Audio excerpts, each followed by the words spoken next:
चैतन्य महाप्रभु और नित्यानंद प्रभु के नाम में ऐसा विचार नहीं है। वो बड़ा कृपा करुणा अवतार है। वो यदि कोई जीव नाम अपराध भी कर रहा है तो बस वही बात कि अगर किसी ने चैतन्य महाप्रभु की शरणागति ले ली और वो उनका नाम ले रहा है, नित्यानंद प्रभु का नाम ले रहा है और वो अपराध कर रहा है, तो वो उसको छोड़ेंगे नहीं। ये है सत्य, कि उन विचार नहीं है वहां पर कि तुम नाम अपराध कर रहे हो तो चलो जाओ यहाँ से, हम तुम्हें कुछ नहीं देंगे। ऐसा नहीं है।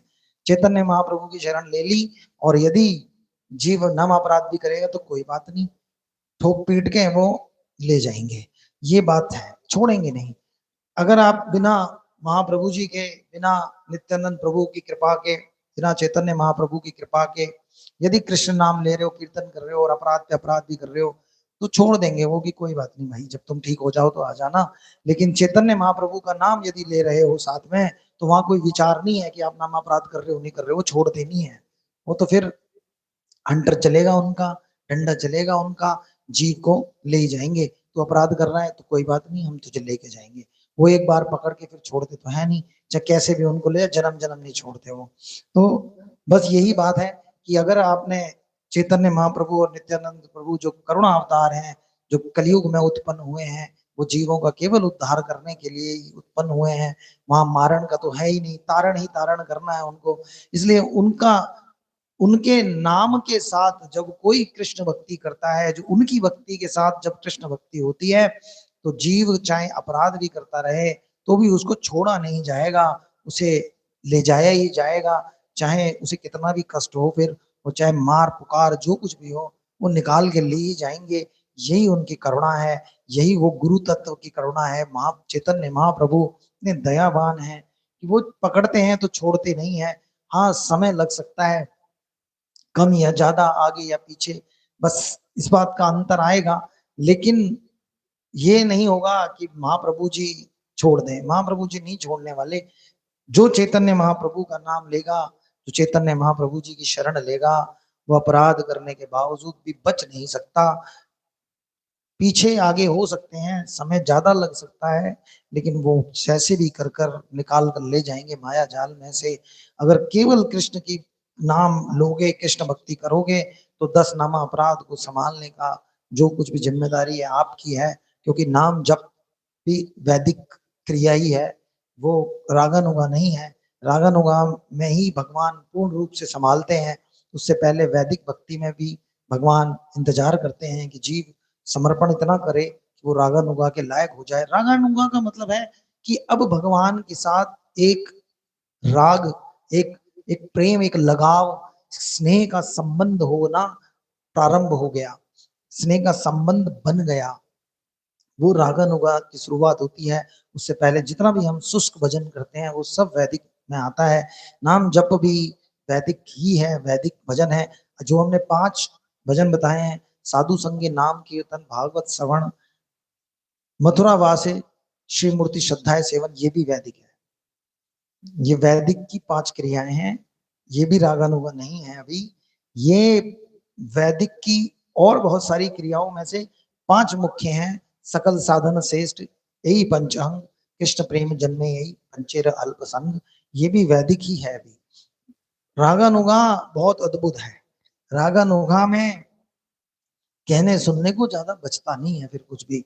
वहां तो बस हृदय से हृदय की राह होती है और कुछ नहीं होता।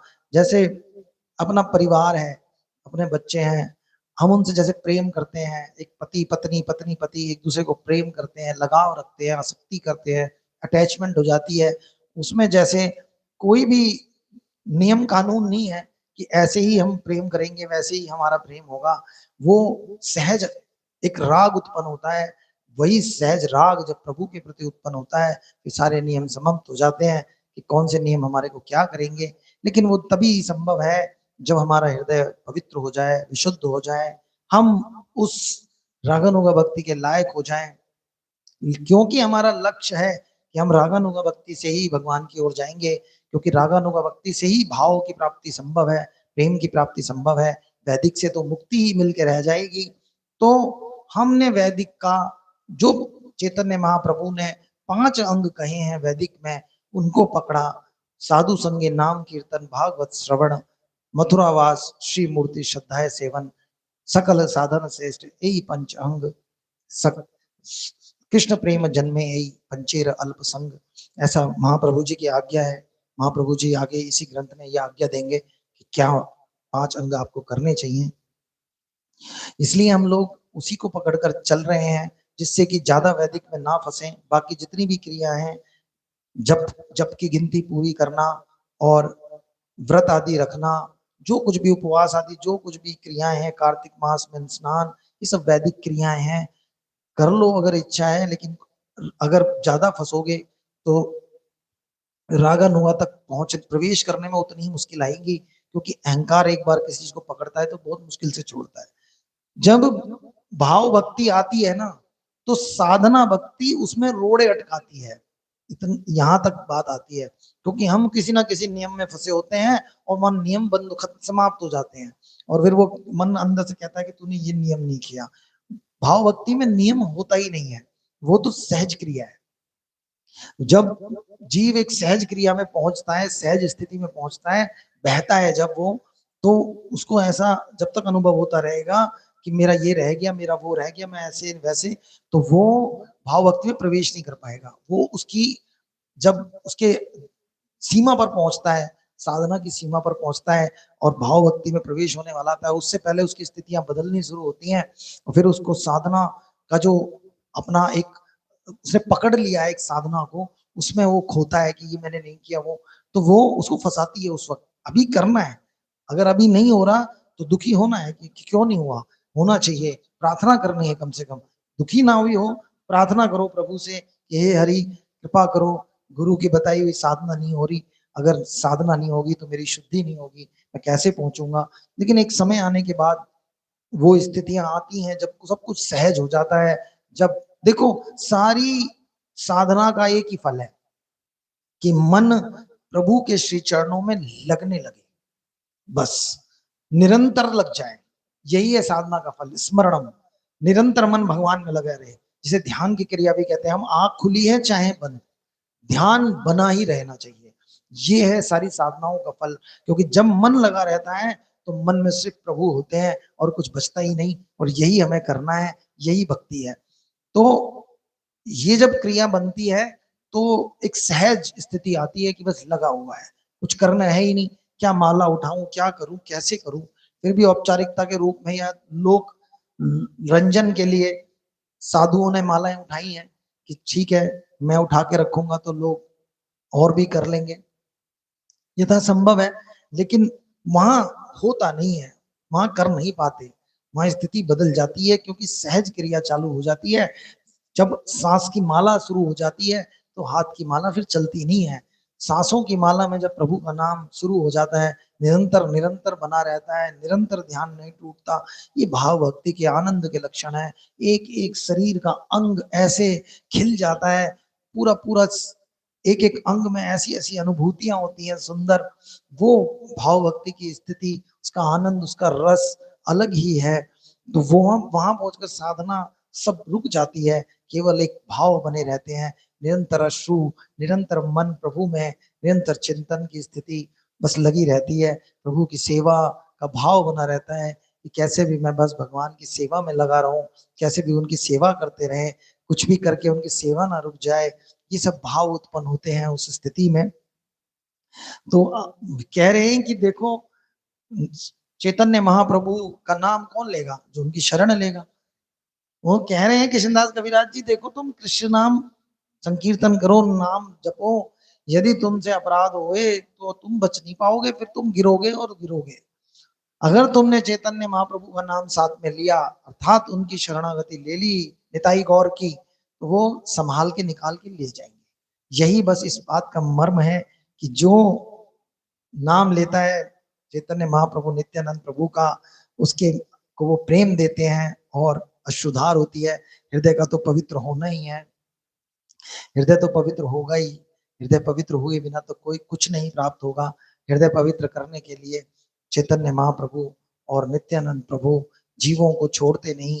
देखो रोज क्या सौभाग्य है उन जगाई बधाई के, रोज उनका नाम आता है कि कैसे नित्यानंद प्रभु ने उन पर कृपा कर डाली, कैसे कैसे इतना पापाचार में लगे होने के बावजूद भी उनके लिए प्रार्थना कर रहे हैं चैतन्य महाप्रभु से कि प्रभु इनको क्षमा कर दो। आपका नाम कैसे होगा कि यदि आपने शुद्ध जीवों को ही तारा, ऐसी पापात्माओं को भी तारो प्रभु, तभी तुम्हारा नाम होगा कि तुम कलयुग में सचमुच तारने आए हो। इसको इनको मार दोगे तो दुनिया सोचेगी कि तुम भी असुरों को मारोगे, पापियों को मारोगे, केवल जो अच्छे जीव होंगे, पुण्यवान होंगे, केवल उन्हें ही तारोगे। वो जानते थे आने वाले समय में अतिशय पापी जीव संसार में आएंगे, कलयुग बढ़ता जाएगा, सारे ही जगह ही बधाई उत्पन्न होने वाले हैं, सबके अंदर वही आसुरी भाव होंगे। कैसे सब पर कृपा होगी, उनको विश्वास हो। हम लोगों को क्यों विश्वास हुआ? अरे जब जगाई मदाई को तार दिया तुमने तो हमें भी तारोगे प्रभु। हाँ, उनसे कम नहीं तो उनके बराबर ही होंगे, और उनसे ज्यादा भी हो तो भी कोई बात नहीं प्रभु, आप तो परम दयालु हो, तारोगे। तो उनको तारा। हमें कितना विश्वास बना आने वाले जीवों को कि जब जगाई मदाई को तुमने तार दिया प्रभु, उनका उद्धार किया तुमने, हे गौर हरि, तो हमारा भी करोगे। हे नित्यानंद प्रभु, नित्यानंद प्रभु के चरणों में भी प्रार्थना करते रहना चाहिए कि हे नित्यानंद प्रभु, आपकी कृपा हो तो चैतन्य महाप्रभु की कृपा हम पर होगी। जो सचमुच जो चैतन्य महाप्रभु से प्रेम करेगा, गौर हरि से प्रेम करेगा, सच्चे हृदय से उनकी तरफ जाएगा, स्वतः ही उसके हृदय में नित्यानंद प्रभु के लिए भक्ति उत्पन्न हो जाएगी। ये भी सहज क्रिया है। जैसे ही जीव महाप्रभु जी की ओर बढ़ता है हृदय से, सच्चे हृदय से, उसके अंदर स्वतः ही नित्यानंद प्रभु के लिए एक भक्ति प्रकट होती है। या ऐसा कहो कि नित्यानंद प्रभु उस पर प्रसन्न होकर उस पर कृपा कर देते हैं, और कृपा करते हैं तो उनके प्रति भी भाव उत्पन्न हो जाते हैं। ऐसे वो दोनों भाई चैतन्य महाप्रभु और नित्यानंद प्रभु आए हैं संसार के अंदर पापी से पापी जीव का उद्धार करने,